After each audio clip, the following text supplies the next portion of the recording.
Bienvenue dans un nouvel épisode de From the Block. Aujourd'hui, nous avons la chance de recevoir une véritable personnalité de la finance décentralisée. Il détient déjà plusieurs records, dont celui de la plus grosse levée de fonds étudiante, avec l'investisseur le plus emblématique sur cette thématique, A16Z.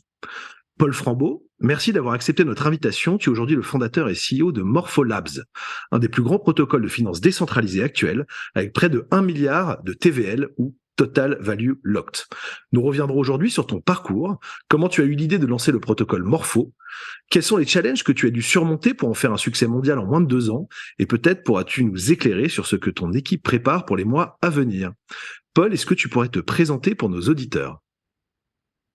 Ouais, merci de m'accueillir dans le podcast. Je m'appelle Paul Frambaud, j'ai 22 ans.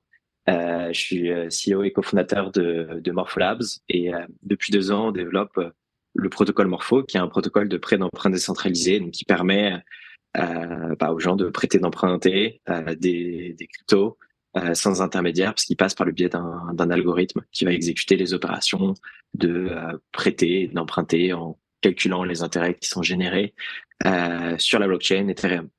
Alors, ce qui est intéressant, tu viens de le dire toi-même, mais tu n'as que 22 ans, et j'ai dit que le protocole existait depuis 2 ans, donc tu t'es lancé extrêmement jeune, donc j'imagine que tu étais encore étudiant. Est-ce que tu peux nous raconter un peu la genèse, déjà peut-être ta rencontre avec la blockchain, l'intérêt que tu as pu y trouver, et puis pourquoi la DeFi, et puis l'aventure que tu as dû lancer du coup de ton dorm à la fac, j'imagine. Yes. En gros, je suis intéressé par la blockchain depuis longtemps maintenant, 2016 à peu près. Donc, j'étais au lycée à l'époque. Pas d'intérêt particulier pour les cryptos, mais plus pour les technologies sous-jacentes et l'informatique distribuée. Voilà, comment on peut synchroniser des acteurs qui n'ont rien en commun, qui se font pas confiance les uns les autres autour d'un registre commun, justement. Donc j'ai commencé par là, j'ai fait une prépa en maths et pendant cette prépa, j'ai aussi continué à étudier la blockchain. J'ai fait mon mémoire de prépa sur la blockchain et je suis arrivé en école d'ingé où j'ai à nouveau fait tout pour étudier la blockchain. Il se trouve que j'étais sur le plateau de Saclay et il y avait des cours un peu éparpillés sur la blockchain à Paris, à Saclay, et j'ai fait tout pour les suivre. Et j'ai dû peut-être en suivre 10 différents environ. Et qui était, L'idée, en juste fait, que petite je m'étais question, mais fixée comme objectif. qui étaient les profs finalement du sujet aujourd'hui, parce que c'est un sujet qui est tellement nouveau. Quel était le profil des professeurs que tu pouvais avoir ? Yes, c'est une bonne question. En gros, la blockchain, c'est très multidisciplinaire. Il y a plein de thématiques qui sont abordées. Il y a l'informatique. Alors en informatique, au sein de l'informatique, il y a plein de disciplines, notamment la cryptographie et l'informatique distribuée, enfin l'algorithmique distribuée. Donc j'ai pris des cours de cryptographie, j'ai pris des cours d'algorithmique distribuée pour vraiment comprendre qu'est-ce que la blockchain. Et d'autre part, j'avais des cours beaucoup plus orientés économie, parce que voilà, il y a des sujets un peu plus éco. Et en parallèle de cette passion pour la blockchain, j'ai une autre passion qui est l'entrepreneuriat, qui me prend depuis plus longtemps encore. En parallèle de mes études, j'ai fait pas mal de side business, quoi, de petites entreprises qui n'ont pas forcément toutes bien fonctionné, si ce n'est aucune, jusqu'à Morpholabs. Et donc, j'ai testé énormément de projets différents, que ce soit dans le streaming, dans le caritatif, dans l'immobilier, dans le recrutement. J'ai fait tout un tas de projets différents. Et un jour, je me suis décidé à rejoindre les deux, à savoir la blockchain et l'entrepreneuriat. Mais avant de le faire, je voulais vraiment être certain de très bien comprendre ce que c'était qu'une blockchain et quelle est la valeur qu'on pouvait en tirer. Je pense que c'est l'exercice le plus compliqué et que chacun doit faire quand il étudie la blockchain, c'est comprendre qu'est-ce que ça apporte, parce que c'est pas évident du tout. Et, euh, et Oui, avoir puis la travaillé pendant blockchain, 2 ans à bien n'apporte pas comprendre, des ça m'a permis. solutions la blockchain n'apporte pas les solutions finalement à tous les problèmes. Il y avait un petit biais de se dire blockchain fixes everything, mais en fait c'est pas forcément vrai et ça apporte pas de la valeur à tous les sujets. Non, complètement. Je pense qu'à terme, la blockchain sera beaucoup plus omniprésente pour plein de raisons, notamment dans le web. Mais en fait, la valeur ajoutée par la blockchain n'est pas toujours claire et souvent en fait infime. C'est-à-dire que la valeur qu'on peut avoir comparée à la lourdeur du système, de la mise en place, etc., ça vaut pas toujours le coup, que ce soit dans les chaînes de production, voilà, peut-être qu'au final, on est bien de se faire confiance les uns les autres et on n'a pas besoin de mettre en place une technologie qui est vraiment complexe. Mais en fait, plus le temps passe, plus on se rend compte que les sujets de privacy, d'ownership, de confiance, sont des enjeux majeurs. Et plus le temps passe, plus la tech devient simple et abordable et facile à utiliser, parce que voilà, depuis 10 ans, il y a des gens qui travaillent qui œuvrent à ce que une blockchain ça coûte moins cher, que ça coûte à l'utilisation, mais aussi au développement. Et, euh, et donc voilà. Et en fait, l'idée, c'était de me construire des modèles mentaux sur à quoi va pouvoir servir la blockchain et vraiment bien comprendre profondément ce sujet, ce que j'ai fait pendant. Ça m'a pris à minimum 3 ans, je pense, de vraiment bien explorer ce sujet. Et donc, à 19 ans à peu près, j'ai commencé à fouiller qu'est-ce que je pourrais faire dans la blockchain. Et ça s'est fait en discutant avec des professeurs avec qui je travaillais, donc un en particulier qui s'appelle Vincent Danos, qui était professeur et chercheur au CNRS, avec qui j'ai commencé à explorer différents protocoles DeFi, donc finance décentralisée, qui est la finance des intermédiaires par la blockchain et qui est un des cas d'utilisation les plus évidents après la crypto-monnaie. Donc la crypto-monnaie, c'est peut-être le use case le plus évident. La finance décentralisée vient un petit peu après voilà, maintenant qu'on arrive à transférer de l'argent sans intermédiaire, comment on peut échanger de devises, comment on peut se financer, comment on peut générer des intérêts de manière décentralisée. Et donc j'ai exploré avec lui pas mal de choses. On avait un think tank sur le plateau de Saclay à Paris, et donc voilà, on se retrouvait régulièrement pour discuter. C'est de là qu'il y a plein d'idées qui ont mûri, et je me suis épris d'une d'entre elles qui s'appelait Morpho. Et c'est de là que j'ai commencé à me dire, ok, je vais faire un projet quoi autour de ça. Alors, qu'est-ce que c'est Morpho exactement, en fait? L'idée, en tout cas, la jeunesse de l'idée, qu'est-ce que c'est? Alors, Morpho, sur le plan utilisateur, c'est un protocole de prêt d'emprunt décentralisé, donc comme j'expliquais tout à l'heure, qui permet de prêter. Donc les cryptos permettent de transférer de l'argent sans intermédiaire. Bah, Morpho, ça permet de prêter et d'emprunter sans intermédiaire. C'est un algorithme qui, d'une part, va permettre des gens de prêter de l'argent et de générer des intérêts. Et d'autre part, on a des emprunteurs qui vont se financer, ils vont prendre l'argent des prêteurs. Mais pour garantir que le prêteur va récupérer ses fonds, bah, l'emprunteur doit collatéraliser son emprunt. C'est-à-dire que si je veux emprunter 100 euros, je dois mettre un collatéral peut-être de 120, alors pas euros, sinon ça aurait pas de sens, mais 120 peut-être Ether, ou 120, disons, l'acte de propriété de ma maison tokenisé qui vaut 120 euros. Et bah voilà, j'ai un peu plus que 100 euros, donc je peux emprunter 100. Et en fait, le protocole, ce qu'il va faire, c'est qu'il va regarder la valeur de mon collatéral avec le temps. Il va bien vérifier que à tout instant, j'ai un collatéral qui est suffisant pour rembourser mon emprunt. Et il va aussi calculer les intérêts que je dois au prêteur. Et donc, c'est comme ça qu'on a un protocole qui, d'un côté, va générer des intérêts à ceux qui voilà, ont un excès de capital, et de l'autre côté, vont permettre le financement à ceux qui ont besoin de liquidité. Et quand tu parles en fait de vérifier la valeur du sous-jacent, enfin du collatéral, en fait c'est parce qu'on a un actif qui est hautement volatile. Donc en fait on est toujours obligé d'avoir, enfin ou peut-être de devoir refinancer en fait le collatéral pour arriver à la hauteur de ce qu'on a emprunté, j'imagine. Ouais, alors c'est pas tout forcément volatile, très volatile. C'est-à-dire que bon, tous les assets bougent les uns par rapport aux autres, mais on peut imaginer quelqu'un qui a de l'US dollar et qui veut emprunter de l'euro. Et les deux sont des monnaies qui sont relativement stables et qui voilà. Mais par contre, il est vrai que là sur l'année dernière, par exemple, on a vu que les prix USD euro ont quand même pas mal bougé. Et donc c'est important de pouvoir checker à chaque instant si le collatéral permet toujours de protéger l'emprunt quoi d'une certaine façon. Et donc l'idée c'est qu'aujourd'hui c'est vrai que les collatéraux qui sont disponibles sur Morpho, donc que les gens peuvent utiliser, que les emprunteurs peuvent utiliser, c'est de l'USD tokenisé, de l'euro tokenisé, du Bitcoin tokenisé, de l'Ether. Quand je dis tokenisé, parce que c'est du Bitcoin sur Ethereum, de Wrappé. l'Ether, ce genre de choses. Voilà, wrappé. Euh, mais à terme, on peut imaginer une variété de produits qui est beaucoup plus importante, où les assets qui sont utilisés en tant que collatéral, bah, ça va être peut-être des stocks classiques, voilà, enfin des actions d'entreprise cotées. Ça pourrait être des treasury bonds, donc des dettes d'État.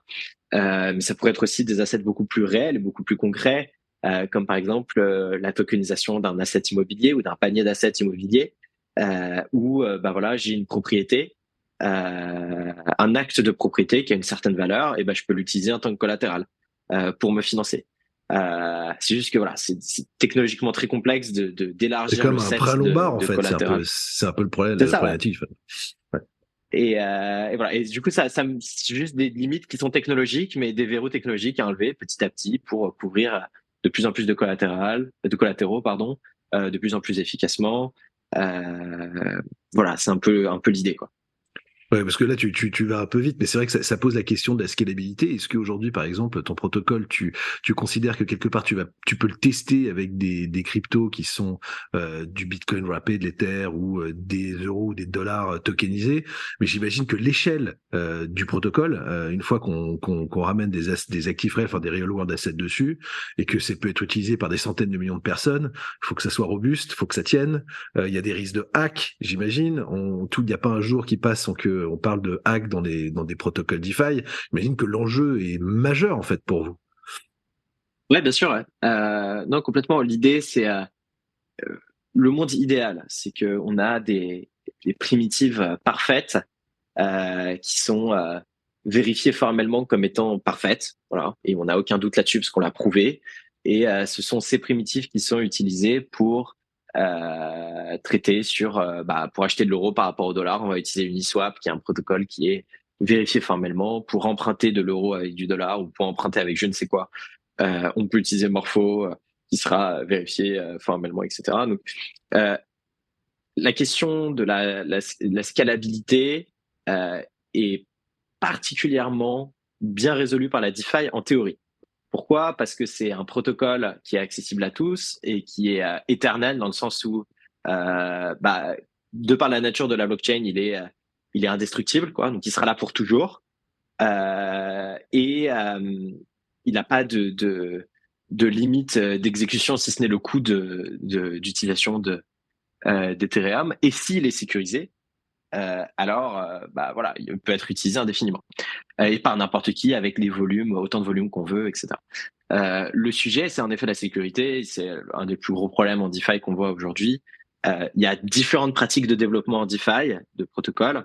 Euh, En gros, il y en a deux globalement. C'est une vraie conviction que j'ai dans la DeFi. Il y a deux manières de faire de la DeFi. Il y a faire la finance on-chain, donc c'est reproduire les produits financiers, les fonds, etc. on-chain. Et là, il y a beaucoup de lignes de code parce que bah en finance traditionnelle, il y a aussi beaucoup de lignes de code, sauf que là, tout va être ouvert, donc du coup, n'importe qui va pouvoir regarder les bugs. Et ça, c'est très très difficile à sécuriser. Et aujourd'hui, on a des hacks de centaines de millions d'euros de manière assez récurrente, et on est des plusieurs ordres de grandeur au-dessus de ce qui devrait être acceptable pour une industrie comme ce qui se dit comme étant la finance du futur, quoi. Voilà, ça c'est une approche. Euh, les fonds décentralisés, les brokers décentralisés. C'est le cas de AAV par exemple, où on dépose ses fonds sur AAV et en fait on gère rien. Et derrière AAV a une DAO, donc une communauté de token holders qui va update les paramètres de risque par exemple, qui va changer le code quand il y a un bug, etc. Qui est une approche en fait qui est assez proche de la finance traditionnelle, mais on-chain. Donc l'infrastructure est décentralisée et la gouvernance est décentralisée. Sauf que cette approche, elle a été démontrée comme, enfin, elle est démontrée comme étant en pratique pas la plus sécurisée, quoi. Il y a eu plein. Alors, c'est pas le cas de AAV, quoique AAV ont eu pas mal d'incidents, mais ne sont jamais aboutis à une perte de fonds. Mais il y a tout un tas dans ce paradigme de protocoles qui se sont fait hacker, de plateformes qui se sont fait hacker. Il y a une autre approche, et c'est celle que nous, on prend avec Morpho, qui est pas de voir la DeFi comme la finance traditionnelle on-chain, décentralisée, mais qui est de voir la finance comme Internet. Où Internet, c'est simple, c'est des protocoles ouverts comme IP, HTTP, SMTP, etc. Des protocoles ouverts sur lesquels, qui sont extrêmement simples, vraiment, qui font des opérations très basiques. IP, c'est l'entièreté d'Internet qui repose dessus et c'est vraiment très simple. SMTP également, sur lequel reposent tous les emails. Et au-dessus, on reconstruit les abstractions nécessaires pour fitter les produits dont on a besoin, pour fitter les régulations dont on a besoin selon le pays dans lequel on opère. Et, euh, et ça demande de ne pas vouloir faire un produit financier on-chain, mais juste de vouloir faire un protocole à proprement parler. Et donc là, c'est très différent parce qu'on n'a pas de feature à rajouter dans tous les sens, on n'a pas de code à fixer, etc. Le challenge, c'est quoi? C'est de faire 500 lignes de code. Voilà. MorphoGlue, notre dernier protocole, c'est 600 lignes de code. On y a passé 1 an, qui sont vérifiées formellement. Et là, on est sûr qu'il n'y a aucun bug et on peut y aller sereinement. Et c'est ce sur quoi on peut faire reposer potentiellement une bonne partie de la finance mondiale. L'autre version, les fonds décentralisés, on peut pas faire reposer l'entièreté de la finance mondiale dessus. Les protocoles, on peut imaginer. Voilà. J'espère que la distinction est claire, mais c'est vraiment deux paradigmes qui se dessinent en DeFi. Il y en a un qui est beaucoup plus safe que l'autre. Il y en a un qui est plus utilisable. AAV, c'est facile à utiliser, on dépose ses fonds, voilà. Uniswap V3, c'est pas du tout facile à utiliser. On peut pas déposer ses fonds et générer du yield. Il faut être très actif, il faut être beaucoup plus expert. Il y a des couches d'abstraction qui sont reconstruites dessus. Mais c'est vraiment deux visions qui s'opposent dans la DeFi et qui, je pense, ça sera de plus en plus important de les distinguer quand on voudra caractériser les protocoles pour éviter les amalgames, justement. Et tu penses justement que la première solution que tu nous as présentée était un peu la vision première de ce que ça peut être la DeFi, c'est-à-dire que le réflexe premier est de se dire on va reproduire la blockchain, tout ce qu'on connaît déjà. Donc c'est ce qui a donné la naissance à AV, Compound, etc. Et aujourd'hui, finalement, de repenser tout ça pour se dire en fait, si on passe à l'échelle, si la blockchain c'est véritablement l'infrastructure de demain qui doit gérer potentiellement des trilliards de flux Exactement. quotidiens, en fait il faut une vraie infrastructure. C'est ça que tu nous racontes. Complètement. Et de la même manière qu'on ne pourrait pas imaginer un Internet qui est fully integrated, quoi. C'est-à-dire qu'on ne pourrait pas imaginer une entreprise qui gère Internet pour tout le monde parce que on a des besoins qui sont très différents, on a des régulations qui sont différentes, on a envie que ça soit résilient, que ça soit décentralisé.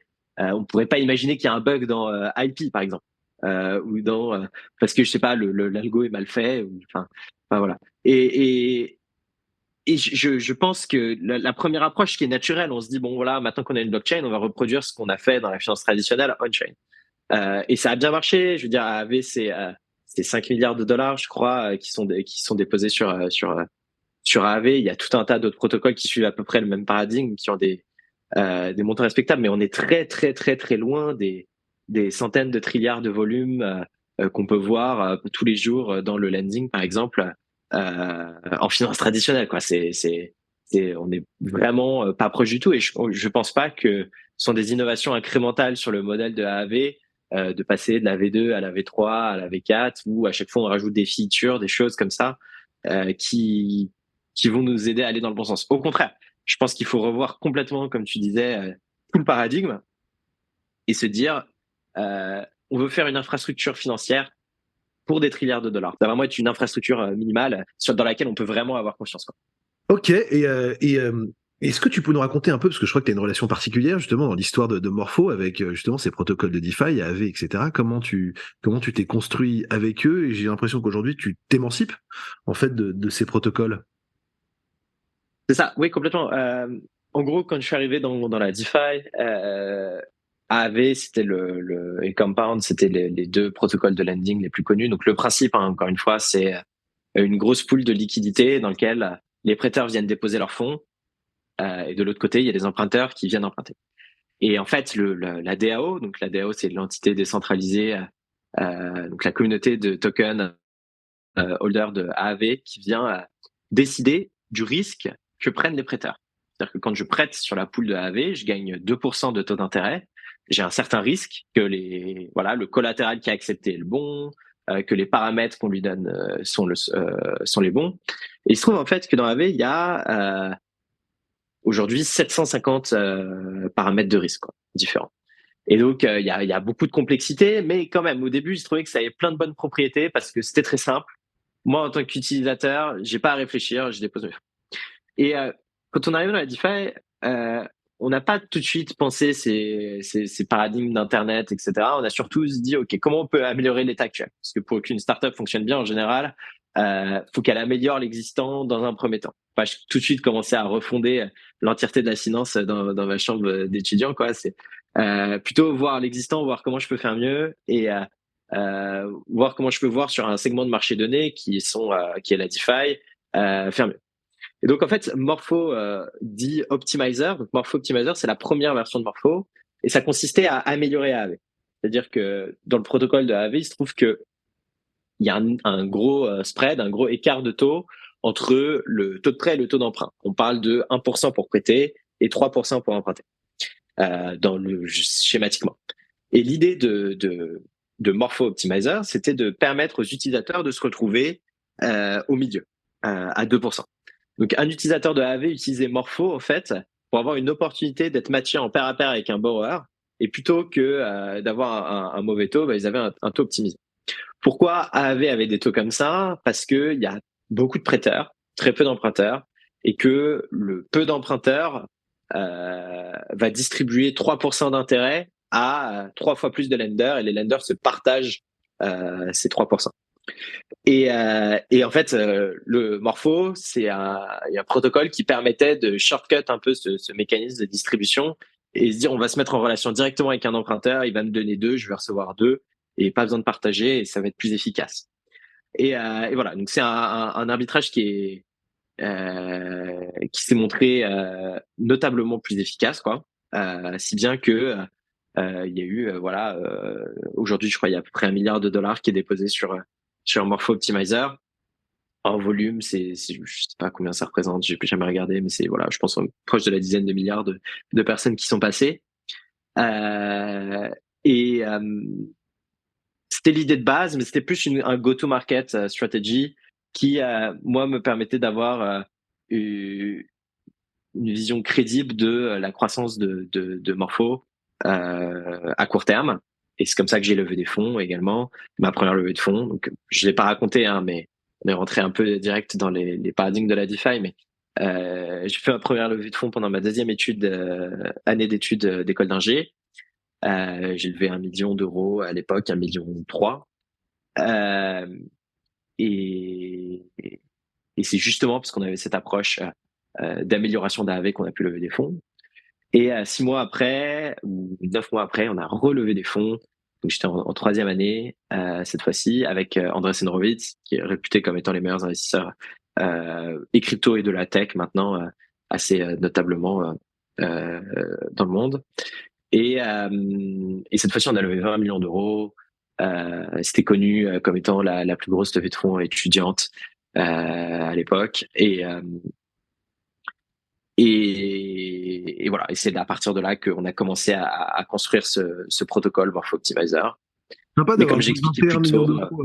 C'est assez symbolique, 21 millions d'euros levés dans la blockchain, c'est ouais, comique quand même comme montant. Mais donc c'est eux ouais, alors on n'a pas fait exprès, mais ouais, c'est eux qui sont venus te chercher. Donc c'est eux qui t'ont contacté. c'est ça. Ce qui est d'ailleurs assez fou de voir comment ils sont organisés pour réussir à détecter qu'il y a un étudiant dans sa chambre à l'autre bout du monde, à Paris, qui est en train de faire un projet qui potentiellement est intéressant pour eux, sachant qu'ils n'avaient pas investi en France, je crois, depuis des 10 ans, je crois, quelque chose comme ça. Enfin, mais du coup, c'est eux qui nous ont contactés. On a eu une levée de fonds assez folle dans des marchés de conditions, des conditions de marché qui était assez favorable, faut le reconnaître. C'est vrai que moi, j'étais dans ma chambre d'étudiant où j'avais tous les investisseurs américains qui étaient connus, qui me proposaient des deals assez délirants, enfin en tout cas de ma position d'étudiant, quoi. Et ouais, tout s'est fait en ligne majoritairement. On a quelques investisseurs américains qui sont venus sur place pour nous rencontrer, mais ouais, tout s'est fait en ligne.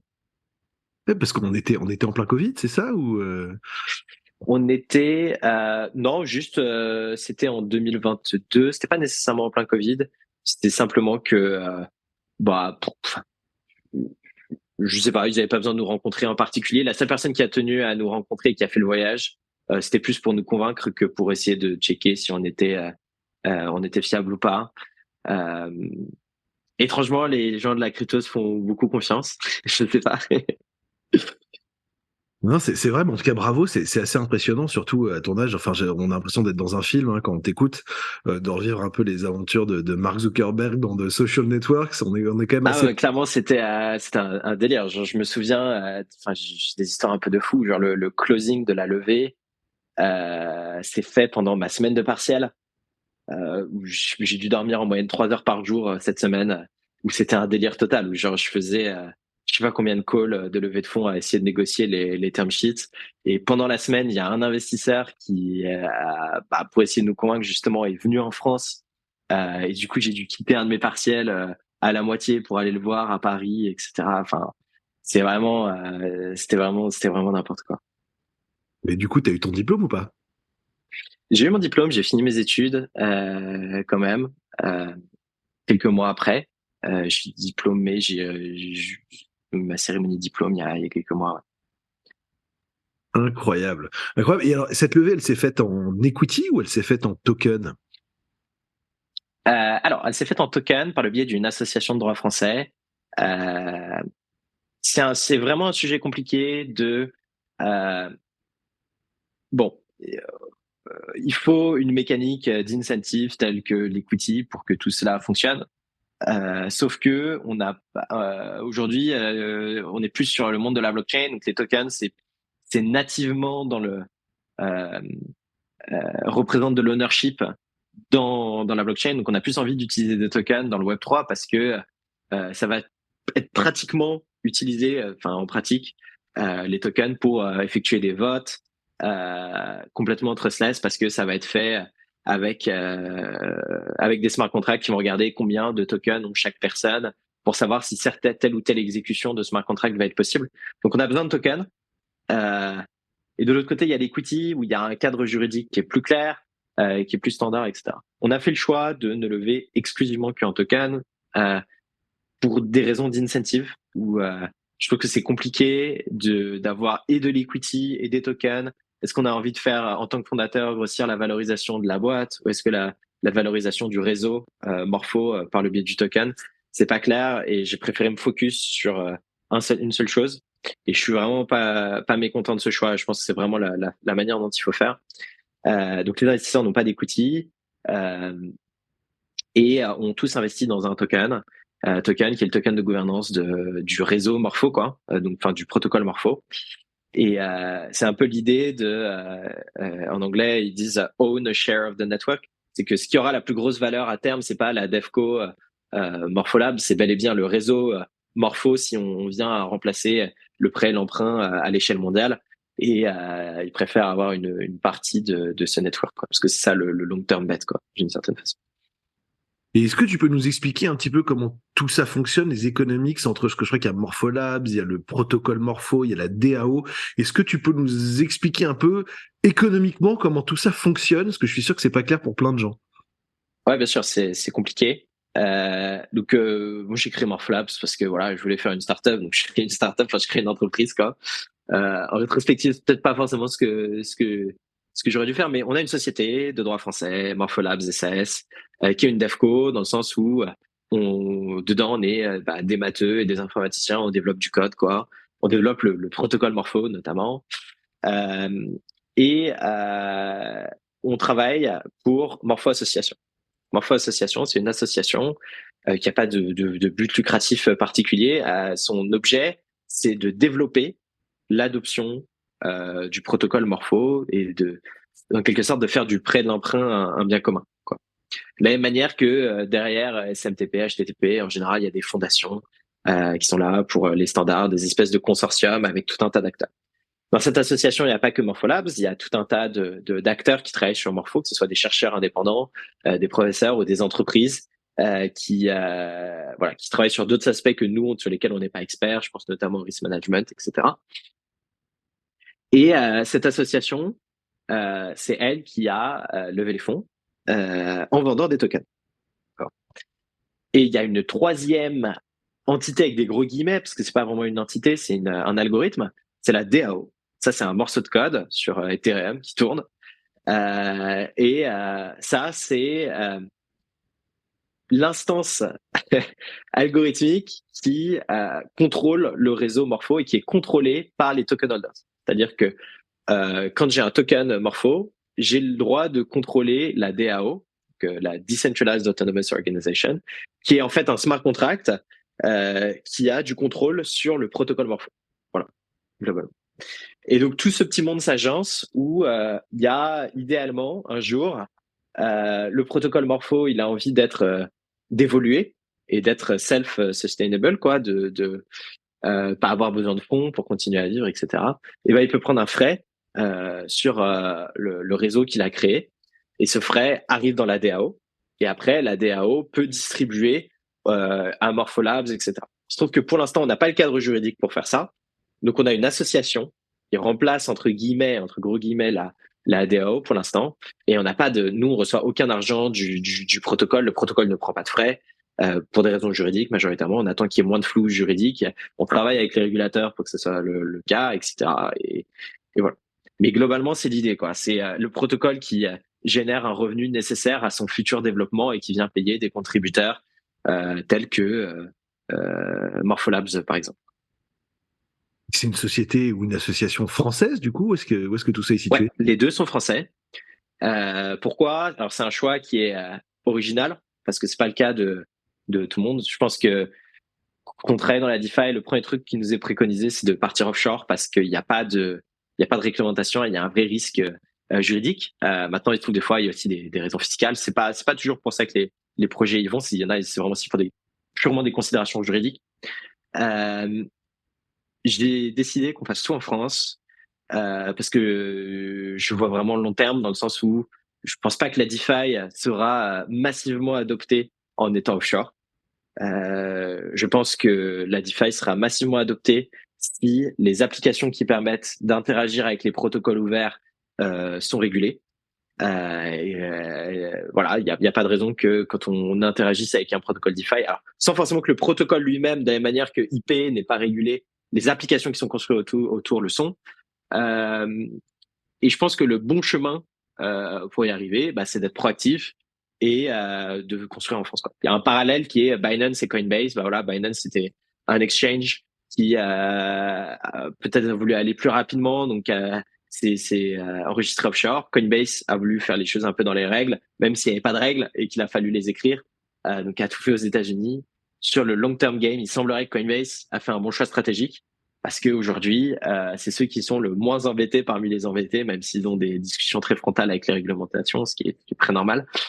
Donc voilà, c'est plus un choix stratégique et aussi tout simplement de peut-être un peu personnel où on se voyait pas dans nos études qui étaient tout frais payées par l'éducation nationale, créer notre société offshore. Je pense qu'il y a de ça aussi. Voilà, on voulait d'une certaine manière être le reconnaissant. C'est bien, on a réussi du coup à vous garder en France. Et puis c'est vrai qu'on parle d'argent, donc on parle de confiance. Et c'est vrai que le fait d'être régulé aussi peut permettre à des gens qui voudront dans le futur utiliser le protocole d'être rassurés plutôt que d'avoir un protocole très exotique où finalement tout ça est très peu lisible et on Complètement, ouais. n'aura peut-être aucune lisibilité sur les fonds, parce que les gens vont pas auditer eux-mêmes les smart contracts. Donc il y aura quand même une confiance de base que les utilisateurs vont devoir appliquer au protocole qu'ils utilisent. Donc le fait d'être régulé, d'avoir tous les tampons qu'il faut, justement vont jouer pour le succès du protocole dans le futur, j'imagine. Non, c'est clair que il y a des gros arguments de confiance. Si aujourd'hui la DeFi est capée, c'est notamment et que voilà, on dépasse pas les 50 milliards de TVL total, enfin de fonds totaux déposés dans la DeFi. C'est notamment à cause de ça, quoi. C'est que il y a plein d'entités qui pourraient utiliser la DeFi qui le font pas pour des questions régulatoires et des questions de confiance. Et le régulateur doit être là pour être témoin de confiance pour les gens qui n'ont pas la capacité de rentrer dans les détails de tout et protéger le consommateur final, etc. Ce qui n'est pas toujours le cas. On a pu le voir aux États-Unis, mais c'est à mon sens que ça devrait être. Et donc, du coup, est-ce que tu peux nous faire un petit point sur la product roadmap, ce que vous avez un petit peu en tête pour venir? Je crois qu'il y a donc MorphoBlue que vous avez sorti, hein, c'est ça? C'est ça. Alors, on avait ce protocole initial Morpho Optimizer qui était en train de optimiser AAV. Donc, l'idée c'était de faire comme AAV mais en mieux, quoi. Donc, en tant qu'utilisateur de AAV, les gens venaient sur Morpho pour avoir des meilleurs taux pour les mêmes garanties. Et ensuite, on a sorti, donc on a travaillé justement sur comment on peut transformer la DeFi, changer un peu les paradigmes pour espérer avoir quelque chose de plus scalable, de plus sécurisé sur le long terme. Et il se trouve que la voie qu'on a trouvée, c'est celle qui a le gros parallèle avec Internet. Et ça, c'est MorphoBlue, à savoir un protocole qui fait beaucoup moins de choses que AAV. On fait pas de risk management. En fait, on apporte juste la primitive de trade d'emprunt, à savoir gérer la liquidité et les intérêts que chacun doit à chacun. Et on ne dit pas si on n'a pas de produit qui vient manager le risque, que ce soit le risque de marché, le risque de compliance, etc. Tout ça, ça peut être des choses qui peuvent être reconstruites on top. Et en fait, en anglais, il y a un adjectif qui dit unopinionated, donc on n'a pas d'opinion, on laisse les gens construire ce qu'ils ont envie de construire au-dessus. C'est un protocole qui est très général. Et en fait, ce qui est intéressant avec ça, c'est que ça ouvre énormément de possibilités, que ce soit en DeFi. On peut reconstruire la DeFi actuelle sur cette primitive. Donc, on peut reconstruire AAV, par exemple, le risk management de AAV, etc. On peut le refaire sur MorphoBlue. On peut faire Compound aussi sur MorphoBlue. On peut faire Spark, Flux, tous les forks de Compound et AAV qui sont connus. Ils peuvent tous être reproduits sur AAV, mais aussi on peut imaginer des protocoles qui ont des compliance spécifiques parce qu'ils ont des contraintes dans leur pays où ils opèrent. Et donc on peut imaginer des applications où une banque va refinancer un token qu'ils ont fait, enfin un actif qu'ils ont tokenisé. Donc je m'explique. On pourrait créer un marché MorphoBlue avec un marché MorphoBlue, ça consiste de globalement quatre choses: un collatéral, un token à emprunter et ce qu'on appelle une liquidation LTV, donc le threshold à partir duquel la position se fait liquider. Et en gros, l'idée, c'est que un institutionnel peut tokeniser ses assets. Donc, il y a des services, voilà, par exemple, je pense Société Générale Forge, qui arrive à tokeniser les assets de la Société Générale. Asset Fonderie de BNP, voilà, commence aussi à tokeniser leurs propres assets. Et une fois qu'ils ont ces assets tokenisés, bon, la question c'est qu'est-ce qu'on en fait? Parce que bon, ça devient intéressant de les mettre sur la blockchain, mais c'est un intérêt. Et ben on peut utiliser la DeFi. Sauf que bon, AAV, tout ça, c'est pas compatible parce que c'est de la DeFi qui est plus, voilà, encore une fois, c'est un produit financier qu'ils n'ont pas forcément envie d'utiliser pour plein de raisons. Là, on est sur un pur protocole où ils peuvent créer le marché. Société Générale, par exemple, leur band, ou BNP, leur band, ou leur asset tokenisé, ou quoi qu'on veuille. Avec en face, ils veulent emprunter de l'USDC qui a un certain KYC, par exemple. Et c'est comme ça qu'ils peuvent se refinancer leurs actifs auprès d'acteurs on-chain. Et là, il y a tous les bénéfices de la composabilité et de l'ouverture d'une blockchain publique qui rentrent en jeu. C'est qu'en face, peut-être que vu que tout ça, c'est des marchés qui sont ouverts, il suffit que je comply avec les conditions que Société Générale impose et je peux leur apporter de l'argent d'une certaine façon. Donc, c'est un canal d'acquisition qui est at scale. Il y aura à l'échelle, il y a rien qui sera plus important qu'une blockchain publique, parce que tout c'est une place commune sur laquelle tout le monde peut se plugger. Ça ne veut pas dire que tout le monde enverra de l'argent à la Société Générale ou à BNP, ça veut dire que s'ils répondent aux conditions de Société Générale et BNP, ils pourront le faire. Et donc voilà, et donc ça c'est tout un tas de choses qu'on peut construire sur MorphoBlue, notamment les marchés du repo, qui peuvent être complètement reproduits, et qui est un très très très gros marché en finance traditionnelle, et qui est cette fois-ci peut être exécuté de manière complètement transparente et beaucoup plus ouverte que c'était le cas aujourd'hui. Intégrer le marché du repo aujourd'hui, c'est très compliqué opérationnellement et pour plein d'autres raisons. Ça permet beaucoup plus d'ouverture, disons. Et donc aujourd'hui, tu travailles avec ces institutionnels. Enfin, je te demande pas de nommer des gens, mais c'est-à-dire que ce travail-là a déjà commencé ou on est toujours dans la théorie? Ouais, non, on n'est pas du tout dans la théorie, c'est très concret. J'ai pas, voilà, ça fait 6 mois qu'on travaille avec des institutionnels variés à l'international, aux États-Unis, etc. On n'a pas d'annonce publique jusqu'à aujourd'hui. Bien sûr, bien sûr. Mais c'est-à-dire qu'ils connaissent Morpho. Ils connaissent Morpho, ils comprennent l'intérêt de Morpho, c'est-à-dire que le niveau de maturité que tu vois chez les institutionnels est suffisant aujourd'hui. Ouais, alors, bon, bien sûr, il y a des deux côtés, il y a faut rejoindre un peu les deux bouts, c'est-à-dire que bon, nous, on comprend pas les détails parfaits des enjeux des plus gros asset managers du monde, et eux ne comprennent pas les enjeux complets de la DeFi, mais on rejoint progressivement les deux bouts. Un truc qui les intéresse particulièrement dans MorphoBlue, c'est que c'est pas un produit, c'est un protocole. Du coup, on leur fait pas leur risk management à leur place. On aurait difficile à croire que BlackRock va faire confiance à la DAO, DAO pour manager ses fonds. Pour aller sur Discord, ils préfèrent avoir juste la primitive, voilà, c'est ça, les programmes de gouvernance, etc. Quand on prend un peu de recul, des fois, les institutionnels se moquent vraiment, quoi. Et je pense qu'il y a bon, des fois, il y a un peu de dédain. C'est un gap culturel. Non, mais c'est un gap culturel. C'est d'autres outils. Il y a un gap culturel, mais il y a aussi une réalité technique qui est que, voilà, ils ont envie de vraiment bien contrôler. Ils ont leurs propres engines de crédit, d'assessment des collatéraux, etc. c'est une réalité, quoi. Donc, eux, ils ont pas envie qu'on le fasse à leur place. Ils ont envie juste qu'on leur fournisse un protocole pour être compatible avec l'entièreté des autres acteurs du monde, où qu'ils soient, tant qu'ils répondent à leur compliance, quoi. Et ça, c'est possible que par une blockchain permissionless comme Ethereum. Mais c'est pas possible sur des produits fully integrated comme on a aujourd'hui en DeFi. Il faut vraiment tout reconstruire pour remettre à plat, et c'est à eux de construire les layers dont ils ont besoin on top, avec la compliance dont ils ont besoin, le risk management dont ils ont besoin, etc., etc. Juste une petite question à part, mais on a eu quand même dans le dernier bull run des fees sur Ethereum qui étaient très élevés. Hein, je me rappelle de transactions de plusieurs centaines de dollars. Et comment vous réglez ce problème des fees? Parce que bon, si on fait des transactions à plusieurs dizaines de millions, j'imagine que payer 100 dollars, c'est pas très grave. Mais quand on est sur des volumes plus petits, comment vous gérez ce sujet-là? Oui. En gros, il y a trois gros sujets qui empêchent l'adoption d'Ethereum, globalement. L'adoption massive d'Ethereum, que sont la privacy, enfin la scalability et le count abstraction. Donc en français, à quel point on arrive à abstraire le fait d'avoir nos fonds, nos comptes. Donc aujourd'hui, c'est compliqué de manager un wallet, d'avoir ses clés privées, s'assurer que elles sont bien sécurisées, etc., etc. Ça, c'est un vrai sujet d'expérience utilisateur, mais qui empêche d'onboarder vraiment euh, les non initiés, quoi.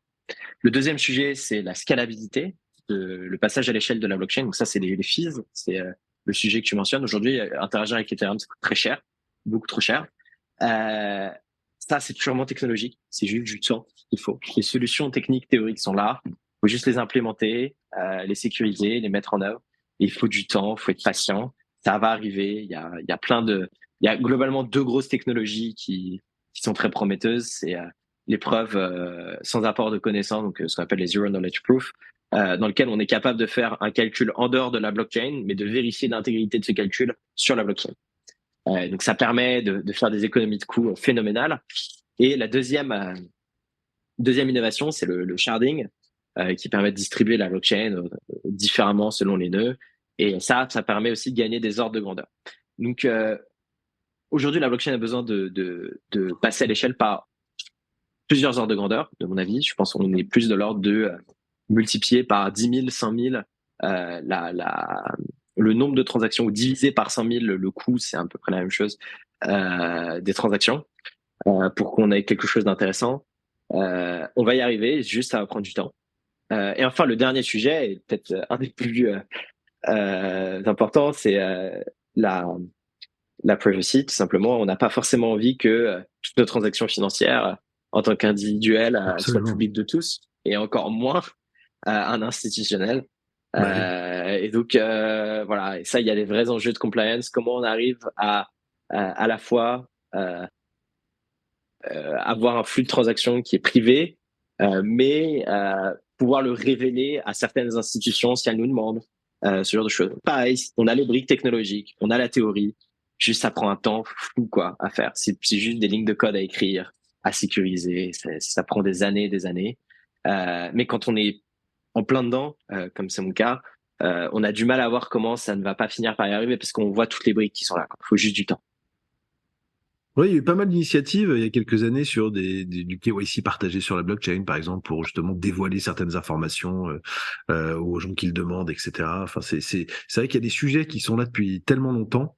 Enfin, le temps va vite dans la blockchain. Finalement, c'était pas si longtemps que ça, mais on a l'impression que c'était déjà il y a 20 ans. Mais c'est vrai qu'on voit que tout ça devient assez sérieux. On voit notamment aussi les banques centrales, hein, qui aussi, enfin, tout le monde prend position.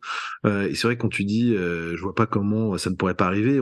Quand on écoute les banques centrales qui parlent de leur place dans un monde tokenisé, je pense que tout le monde a acté le fait que, en fait, ça allait arriver. Ouais, non, complètement. Ouais. Je pense que c'est assez inévitable.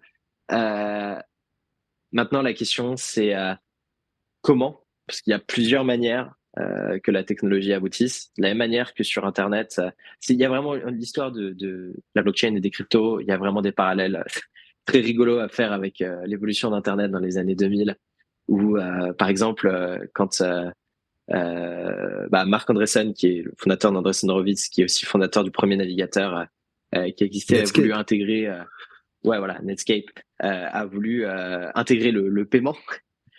Pardon, pas le paiement HTTPS, enfin le S de HTTP qui sécurise les communications. Il s'est pris, je crois, 3 ans de pendant 3 ans, ils ont discuté avec les régulateurs, etc. Parce qu'en fait, les régulateurs ne voyaient pas d'autres raisons pour lesquelles on voulait sécuriser une connexion HTTP parce que autre que le terrorisme. Et à l'époque, voilà, Netscape disait mais il va y avoir du commerce en ligne, on fera des paiements en ligne, etc. Et ça va être génial, etc. Mais en fait, le régulateur à l'époque disait ça ne peut que avoir des applications terroristes, quoi. Et au final, il se trouve qu'ils se sont battus, ça a mis du temps, et ils ont gagné. Et aujourd'hui, ça paraîtrait impensable d'enlever le S de HTTPS, la sécurité des informations, tout ce que ça, etc. Donc l'important aujourd'hui, c'est de gagner ce genre de combat. Et que être suffisamment optimiste sur certaines technologies et d'arriver à prouver en amont d'avoir du résultat, arriver à prouver à des régulateurs que ça va en avoir, qu'il va y avoir des résultats concrets. Parce que quand on voit des FTX, des scams, des hacks à plusieurs centaines de millions, franchement, à la place du régulateur, on peut légitimement se poser la question de est-ce que tout ça a vraiment un sens au final? Est-ce qu'on en sort vraiment de la valeur? Et Il y en même a. pour l'utilisateur final. Il faut vraiment aller chercher loin. Oui, des valeurs pour l'utilisateur final. Et il faut pas laisser le discours dominer par les peurs qu'on peut avoir de ces incidents qui sont terribles et qui sont tout à fait condamnables. Et s'efforcer d'aller montrer que on a une vraie chance de transformer l'entièreté de la finance, mais de l'internet de manière plus générale, le rendre beaucoup plus faire que ce qu'il est aujourd'hui, beaucoup moins extractif que ce qu'il est aujourd'hui. Il faut pas louper cette chance, quoi. Et ça demande des financements, des entrepreneurs et beaucoup de patience et d'acharnement. Voilà. Bah écoute Paul, on est ravis en tout cas que tu te penches sur toutes ces questions-là. Merci beaucoup d'avoir pris le temps de nous expliquer tous ces concepts un petit peu barbares pour beaucoup, j'imagine. On a parlé de DAO, on a parlé de finances décentralisées, etc. Peut-être pour finir, peut-être pour nos auditeurs, est-ce que tu as des lectures, des podcasts que tu as trouvé particulièrement intéressants que tu pourrais partager? Si t'en as pas, c'est pas grave, mais si t'en as, c'est mieux.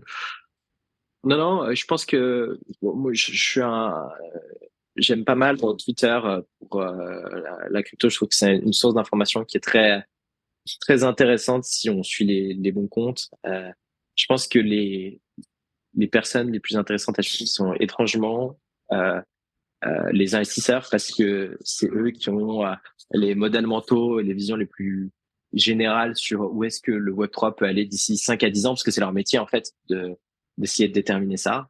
Et voilà, donc ça c'est une source d'information que je trouve intéressante.